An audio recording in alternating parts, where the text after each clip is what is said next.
The journey was grueling. Ren sat in the armored cart, his back pressed against the cold metal walls, his wrists still bound in iron cuffs.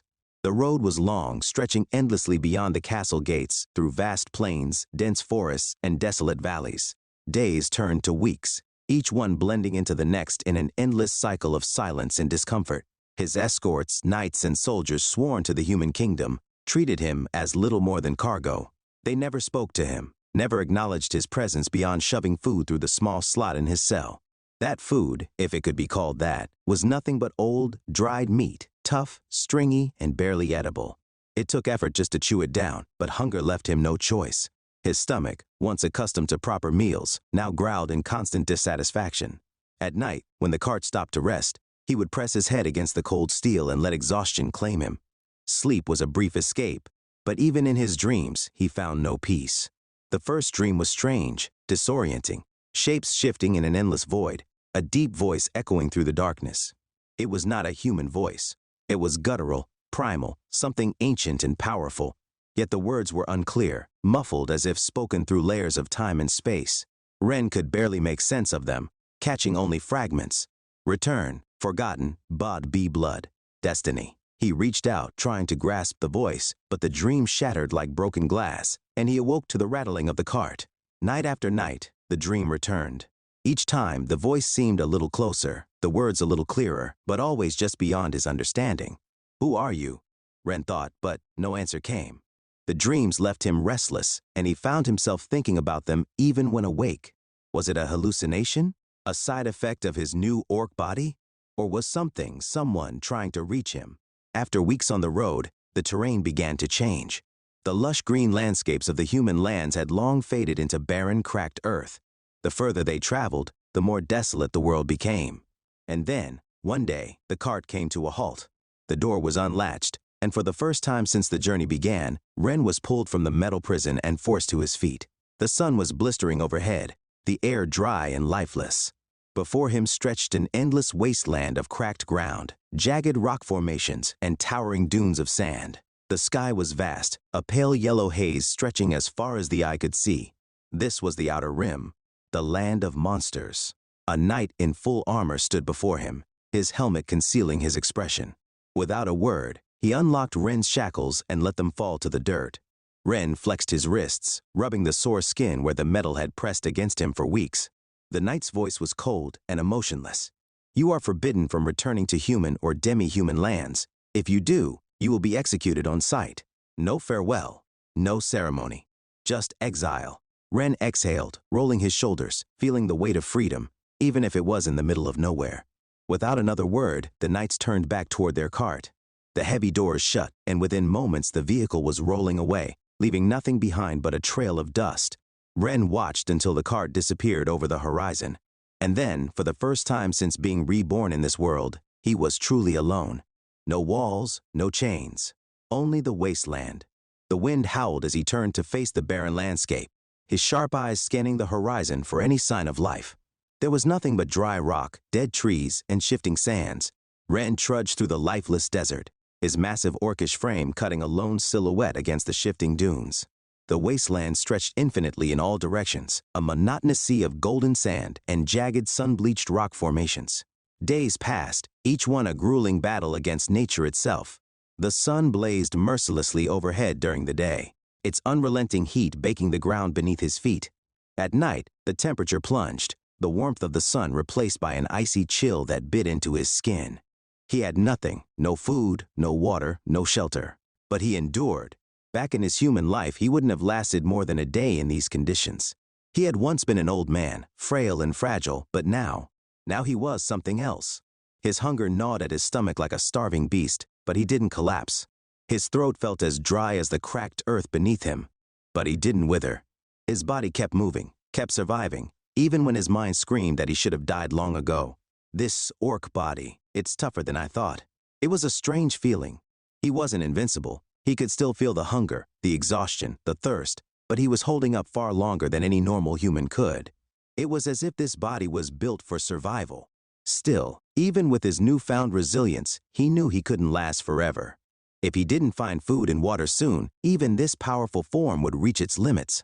And then, Just as he was starting to believe that the wasteland was endless, he saw it, a shape on the horizon, a massive pyramid rising from the desert like a forgotten monument of a long-dead civilization. Ren narrowed his eyes, his sharp vision focusing on the structure. It was ancient, weathered by time and sandstorms, yet still standing tall and imposing. A building. Finally, it was the first man-made, or at least non-natural thing he had seen since being dumped in this forsaken land. That alone made it worth investigating. Even if it was dangerous, even if it was abandoned, it was something. And right now, he needed something. As Ren drew closer, he noticed something that made him stop in his tracks. From the entrance of the pyramid, a creature emerged. A monstrous beetle, easily the size of a warhorse, its armored carapace glistening under the sun like polished obsidian. Its 6 clawed legs dug into the sand as it scuttled forward, long mandibles clicking rhythmically. Ren crouched low behind a rocky outcrop, watching carefully. The beetle moved with purpose, marching out into the wasteland. Then another one appeared. And another. One by one, these giant insects left the pyramid, scattering into the desert.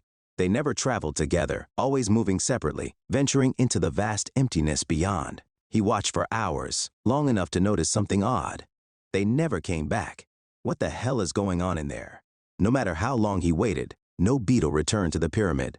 They only left. For a moment, he considered waiting until nightfall, when the temperatures would drop and he could approach more carefully. But his stomach had other plans. A sharp hunger pang shot through him, his gut twisting with a desperate need for sustenance. I don't have the luxury of waiting. His survival instincts kicked in. If he didn't eat soon, even his orc body might start shutting down. He eyed one of the beetles as it began marching further into the wasteland. I've eaten a lot of things in my life, but giant beetle isn't one of them. Not exactly the feast he had dreamed of, but right now, food was food. He clenched his fists, rolling his shoulders. His body still felt strong, despite everything. He had no weapons, no armor, but his orc strength alone might be enough. All right then. Ren stepped forward, muscles coiling, ready to strike. The beetle had no idea he was coming, and he intended to take full advantage of that. Ren stood just outside the entrance of the pyramid, legs planted firmly in the sand. The sun bore down on him, sweat glistening off his green skin, but he barely noticed the heat anymore. His body was ready. His muscles, his instincts, everything inside him screamed for battle. I should probably set a trap, he thought. The rational part of his mind told him that ambushing the beetle, maybe using the terrain to his advantage, would be the smart move. But another part of him, a deeper, primal part, wanted to fight it head on. Is it the hunger making me reckless? He wondered. Or is it this orc body? Even back in his human life, he had never been the type to throw himself into a fight. He had been cautious, logical. But now, standing here, feeling his new strength, he wanted to test himself. He wanted to see what he was capable of. And so, he waited. The next beetle emerged from the entrance. Its massive body lumbered forward, claws clicking against the stone floor before digging into the sand. Its mandibles twitched, snapping together like a set of serrated blades. The moment its beady black eyes locked onto him, it reacted instantly. With a sudden lurch, it charged. Ren grinned. Good. Letting instinct take over, he bent his knees and charged right back. His feet pounded against the sand, his muscles coiling with power. As the distance closed, he bared his teeth and let out a deep, guttural roar, a sound that reverberated across the wasteland, primal and fierce. The beetle screeched in response, its own battle cry shrill and piercing. And then they collided. The sheer force of the impact sent shockwaves through the ground. The beetle slammed into him like a living battering ram, its armored carapace harder than steel. But Ren didn't falter. His sheer mass and raw power held firm, his feet grinding against the sand as he absorbed the blow. Mandibles snapped toward his face.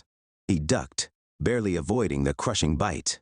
The beetle's clawed legs lashed out, trying to shred him, but he caught one of them mid-swipe and twisted with all his strength. A sickening crack echoed through the air as the limb snapped clean off. The beetle shrieked, stumbling back, its balance momentarily lost. Ren didn't let up. He surged forward, grabbing the creature by its thick carapace and lifting. Its legs thrashed wildly as Ren hoisted the massive insect off the ground, veins bulging against his green skin. Damn, this thing is heavy. He gritted his teeth and slammed it into the ground. The impact sent up a cloud of dust, a tremor shaking the sand beneath them. The beetle flailed, its body partially overturned, leaving its vulnerable underside exposed. This was his chance. Ren raised a fist and drove it into the beetle's softer underbelly. His knuckles crashed through chitin, punching deep into flesh. The creature screeched in agony, its legs twitching violently. Again. He punched again, his fists coming down like hammers, tearing deeper each time. Warm, thick fluid oozed over his hands, but he didn't stop. The beetle's screeches became weaker, its movements sluggish. And then, it stopped moving. Ren panted, catching his breath. His body ached, his muscles burned, but a triumphant grin stretched across his face. I won. He sat back, looking at his bloodied hands. That was exhilarating. The beetle had weapons, armor, natural defenses stronger than anything a human could hope to wield. But he had something better, raw, unrelenting power. And for the first time since coming to this world, he finally understood. He wasn't just surviving in this body. He was thriving. His stomach growled. Right, now for the hard part. He turned his gaze toward the fallen beetle, wondering just how he was going to prepare his first meal in this new life. Ren wiped the sweat from his brow, glancing down at the fallen beetle.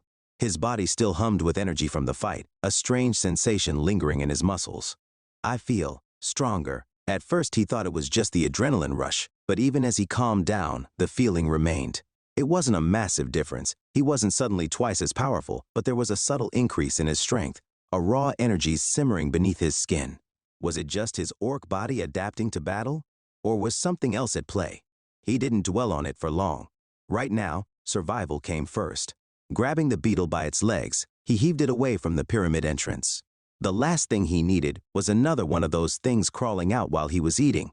He dragged the massive corpse across the sand, eventually stopping behind a jagged rock formation where he could eat in peace. Now came the hard part. How the hell am I going to eat this thing? With no fire and no way to cook, he had only one option, raw. The thought made his stomach churn. He had eaten all kinds of food in his past life, but raw insect meat was not on that list. Still, hunger gnawed at him. He had been starving for days, and his body needed this. Taking a deep breath, he tore a chunk of flesh from the beetle's underside. It was tough and rubbery, and the first bite was hard to stomach. The taste was earthy, slightly bitter, but not outright disgusting. But once he started eating, his hunger took over. The orc in him didn't care about taste, about texture. It only cared about fuel. He devoured the meat with primal intensity, ripping away every edible part, not wasting a single bite. By the time he was done, his stomach was full for the first time since arriving in this world. He sat back against the rock, exhaling deeply. That was something. His hunger was sated, and strangely enough, he felt good. Not just physically, but mentally. His body wasn't screaming at him for food anymore, and he had energy again. But he wasn't done with the beetle just yet. Ren examined the remains of the creature. If he was going to explore that pyramid, he needed a weapon. He crouched beside the corpse, eyes scanning for anything useful. The beetle's front claws were large, serrated, and strong enough to tear through flesh. He grabbed one and yanked, feeling resistance before it snapped free with a loud crack. He did the same with the other claw, now wielding a weapon in each hand. He swung them experimentally. They were crude, unbalanced, and definitely not ideal. Not exactly a sword, but it's better than fighting barehanded. Still, he wasn't satisfied. These would do for now, but he needed something stronger. A real weapon. For now, though, he had no choice but to make do. The sun had begun to set, casting a deep orange glow over the desert. The heat started to fade, replaced by the encroaching cold of the wasteland night. Ren sat back against the rock, staring at the towering pyramid in the distance. Tomorrow. I'll go inside tomorrow. For now, he needed rest. That night, the dream returned. But this time, it was different. Ren found himself standing in an endless void, the darkness stretching infinitely in all directions. But it wasn't an empty darkness, it was alive, pulsing with power, shifting like a storm of shadows and embers. And then, he saw it. A massive figure towered above him, its presence unlike anything he had ever witnessed. It was an orc, but unlike any orc he could have imagined. Its body was sculpted from raw muscle, every inch of it exuding pure strength. Its skin was deep, earthy green, like the ancient trees of a forgotten jungle. Fiery tattoos pulsed along its arms and chest, glowing like molten metal beneath its flesh.